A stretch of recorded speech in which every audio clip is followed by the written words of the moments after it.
Et c'est avec Thierry Garrier ce matin. Bonjour Thierry. Bonjour Cécile, bonjour Patrick, bonjour à tous. Alors dans votre édito politique ce matin, Thierry, vous revenez sur la tornade Zemmour. Éric Zemmour qui sera d'ailleurs notre invité tout à l'heure à 8h15, je le rappelle pour ceux qui se réveillent et qui arrivent sur Sud Radio. Alors Zemmour qui est en train de bousculer, ce que vous dites, les projets présidentiels de la droite classique. On peut même dire qu'au train où vont les choses, Éric Zemmour va torpiller littéralement l'agenda, le futur programme et l'image même du prochain candidat de la droite traditionnelle pour 2022. Car à quoi assiste-t-on, Patrick, depuis la semaine dernière à droite? On a d'une part un personnage qui minaude encore, certes, j'y vais pas, je choisirai mon moment pour le dire, mais qui derrière ses formules de style est déjà largement en campagne, personne n'est dupe. Une personnalité solitaire, Éric Zemmour, c'est évidemment de lui dont je parle, qui bat des records d'audience à la télévision, impose ses thèmes de prédilection dans le débat public, émigration, insécurité, déclin de la France, et qui se paye le luxe de faire exploser la famille Le Pen pendant le week-end, en affichant à Budapest sa proximité avec Marion Maréchal Le Pen contre sa tante Marine. Et puis d'autre part,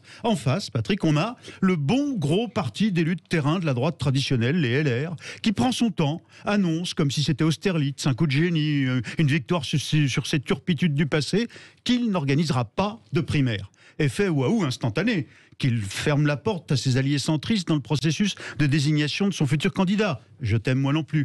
Et qu'il revient aux bonnes vieilles méthodes d'un congrès où tout est verrouillé d'avance comme au bon vieux temps du RPR. Bref, on a d'un côté une fusée, Zemmour, en Elon Musk de la droite, qui bouscule les codes et les habitudes, et de l'autre, l'éléphant des Républicains, qui risque d'être abattu et dépecé avant même de comprendre ce qui est en train de lui arriver. Si les LR ne se reprennent pas vite et n'accélèrent pas le tempo, ils risquent tout simplement de vivre en 2022 avec Éric Zemmour ce que le PS a vécu en 2017 avec Emmanuel Macron, prendre une belle vague de dégagisme en pleine figure. Oui, mais si les Républicains ne veulent pas organiser de primaire, c'est pour éviter de se diviser, Thierry Garrier. C'est plutôt bon pour eux, a priori. C'est ce que demandent les militants, non? Oui, parce que vous trouvez, vous, depuis l'annonce du Congrès, qu'ils ont resserré les rangs?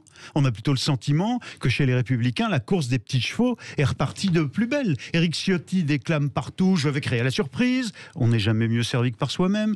Valérie Pécresse surfe sur la crise des drogués au crack du Jardin des Halles à Paris, repoussée vers la porte d'Aubervilliers, pour faire son Hidalgo en campagne devant les caméras. Elle devrait faire attention, vous avez vu ce que ça rapporte à Hidalgo. Ça lui évite de voir que Xavier Bertrand a creusé l'écart avec elle dans les sondages. Au moins, Michel Barnier et Philippe Juvin se font, eux, plus discrets. Tous, en tout cas, refont des tours de piste, poursuivent leur débat byzantin sur comment faudrait nous les partager.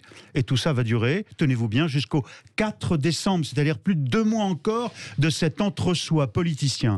Alors qu'Éric Zemmour et Jean-Luc Mélenchon, par exemple, la semaine dernière, parlaient de la France, de son histoire et de son futur. On peut ne pas aimer le style, mais il faut chercher l'erreur. C'est ravageur tout ça pour la droite. Ah oui, et on en parlera avec Éric Zemmour tout à l'heure à 8h15. Merci Thierry Garrier, vous resterez dans les grands débats du matin à partir de 9h moins le quart avec les auditeurs et d'autres spécialistes.